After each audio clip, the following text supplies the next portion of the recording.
Matt, Lane just said earlier that this one's probably the toughest one to swallow because he felt like y'all were kind of right there for you.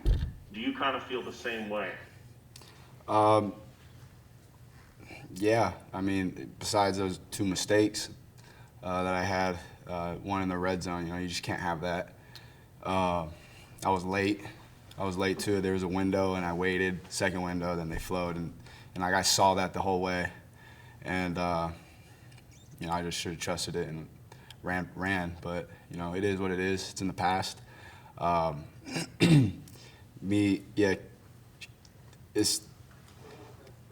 would say this one is the toughest to swallow, just because, man, like we worked hard all week. We did what we were supposed to do. We executed what we needed to execute. We just need to finish. Like that's really all it is. We just need to finish to all 60 minutes. Nick Suss. On a drive like the last one there where you guys are trying to score, you got 2 timeouts left, how much autonomy do you have as a quarterback in decision making, and how much of it, can you hear me at all? Could you repeat that? I missed the first part, I'm sorry. Yeah. On a drive like that last one with a minute left, how much autonomy do you as the quarterback have for calling plays versus how much of it is scripted from the coaches and you're hearing it in your ear? I mean, every time we practice 2 minutes, 1 minute 45, 1 minute 20 seconds, 2 timeouts, 1 timeout. Like, we practice this stuff every single day, and that's what I told the offense. And we didn't get it done.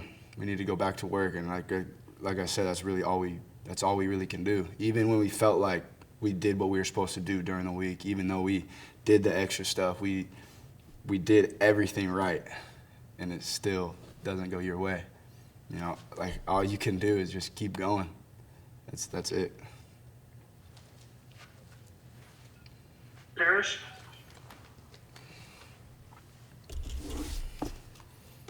Matt, did you think Kenny had a chance to score and he held on to the ball 10? No, but I mean, maybe if he slips that tackle, I mean, we would have been closer to the end zone. Of course, it would have helped if he caught it. But like I told him, it is what it is. We all make mistakes. We're human. Next play. And I know that was hurting him afterwards. I can tell that was like, I had to go pick him up and tell him, you can't change anything that happened. Like, it is what it is. How are you gonna respond? And I left it at that. Nate Gabler. Matt, just generally, we talked a lot this week about attacking that drop 8. When it was going well today, what were you doing different? I mean, we knew when they were going to go drop 8. They had personnel for it. So every time we did, we had a call for it. So and it was working. That's why we kept running the ball, because it was working. Why stop? Why change? Nick Stutz. I think I know the answer to this one, but we saw a little bit more rotation between you and John Rice than we have the rest of the year. Just what's your reaction when you have to go in and out? Does it change your perspective at all, or is it kind of same as for you? No, not at all. I mean, I know they've always had packages for JR, and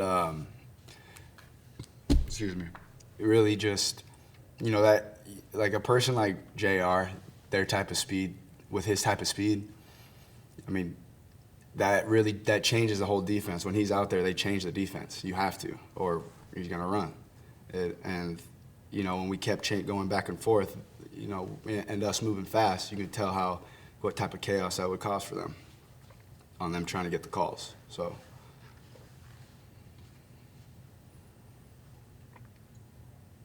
Tyler Comas. From your perspective as a starting quarterback, what are the emotions like around the team after a 1-4 start? Not good.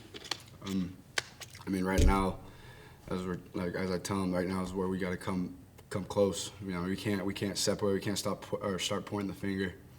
This is a time where we need to be as close as we ever been.